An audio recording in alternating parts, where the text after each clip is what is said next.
ಅವ್ರಿಗೆ ಪರಿಹಾರ ಹೆಂಗ್ ಕೊಡ್ತೀರಾ ಅದ್ರ ಬಗ್ಗೆ ಯೋಚನೆ ಮಾಡೋದು. ಅದು ಬಿಟ್ಬಿಟ್ಟು ಇದುವರೆಗೂ ಯಾವುದೇ ಮಂತ್ರಿನೂ ಕೂಡ ಆ ಕಡೆ ತಲೆ ಹಾಕಿನೂ ಮಲಗಿಲ್ಲ, ಅಲ್ಲಿ ಸುಳ್ದೇ ಇಲ್ಲ. ಯಾವ ಸೀಮೆ ಸರ್ಕಾರ ಇದು? ಜನ ಕೇಳ್ತಾ ಇದ್ದಾರೆ ಯಾವ ಸೀಮೆ ಸರ್ಕಾರ ಇದು ಅಂತ. ಇತ್ತ ಜನರ ಪಾಲಿಗೂ ಸತ್ತೋಗ್ಬಿಟ್ಟಿದ್ದಾರೆ ಈ ಸರ್ಕಾರ.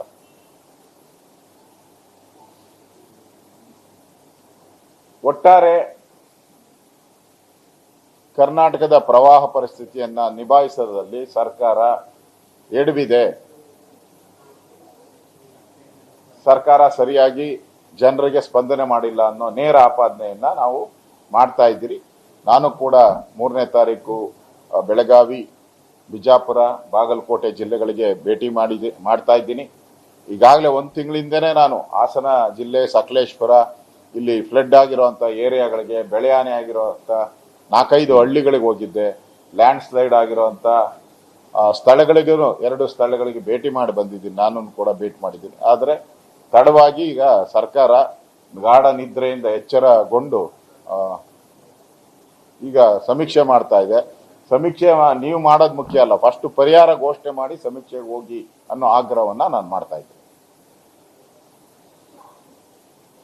ನಾವು ಕಳೆದ 4-5 ತಿಂಗಳಿಂದ ಹೇಳ್ತಾ ಇದ್ದೆ ಅಕ್ಟೋಬರ್ ಕ್ರಾಂತಿ ನಡೆಯುತ್ತೆ ಅಂತ ಹೇಳ್ತಾ ಇದ್ದೆ. ಈಗ ಮಂತ್ರಿನೇ ಹೇಳಿದ್ದಾರೆ ಕ್ಯಾಬಿನೆಟ್ ರೀಶಫಲ್ ಆಗುತ್ತೆ ಅಂತ. ಕ್ಯಾಬಿನೆಟ್ ಅಂತ ಹೇಳಿದ್ರೆ ಮುಖ್ಯಮಂತ್ರಿನೂ ಸೇರಿ, ಅದು ಸಿದ್ದರಾಮಯ್ಯನವರ ಬಲಗೈ ಬಂಟ ಜಮೀರ್ ಅಹಮದ್ ಹೇಳಿದ್ದಾರೆ ಇನ್ನು 15 ದಿನದಲ್ಲೇ ಆಗೋತತೆ ಕ್ರಾಂತಿ ಅಂತ. ಅಂದ್ರೆ ಈ ಸರ್ಕಾರ ತಂತ್ರ ಇಲ್ಲದೆ ನಡೀತಾ ಇರುವಂತ ಸರ್ಕಾರ, ಅತಂತ್ರದ ಸರ್ಕಾರ ಇದು.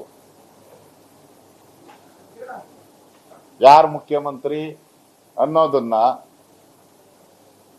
ಕಾಂಗ್ರೆಸ್ಸಿನ ಒಳಜಗಳ ಬೀದಿಗೆ ಬಂದಿದೆ. ಈಗ ಮಂತ್ರಿಗಳು ಒಬ್ಬರಾದ ಮೇಲೆ ಒಬ್ಬರು ಹೇಳಿಕೆಗಳನ್ನ ಒಬ್ಬರು ಆಗುತ್ತೆ ಅಂತ ಹೇಳ್ತಾರೆ, ಒಬ್ಬರು ಆಗಲ್ಲ, ಅದು ಮುಖ್ಯಮಂತ್ರಿಗೆ ಸಂಬಂಧಪಟ್ಟಿದ್ದು ಅಂತ ಹೇಳ್ತಾರೆ. ಒಟ್ಟಾರೆ ಕಾಂಗ್ರೆಸ್ ಅಲ್ಲಿ ಅಕ್ಟೋಬರ್ ಕ್ರಾಂತಿ ಪ್ರಾರಂಭ ಆಗಿದೆ ಅನ್ನೋದಕ್ಕೆ ಇವತ್ತು ಸ್ಪಷ್ಟವಾಗಿ ಕಾಣ್ತಾ ಇದ್ದೀನಿ, ನಾವು ನೋಡ್ತಾ ಇದ್ದೀವಿ.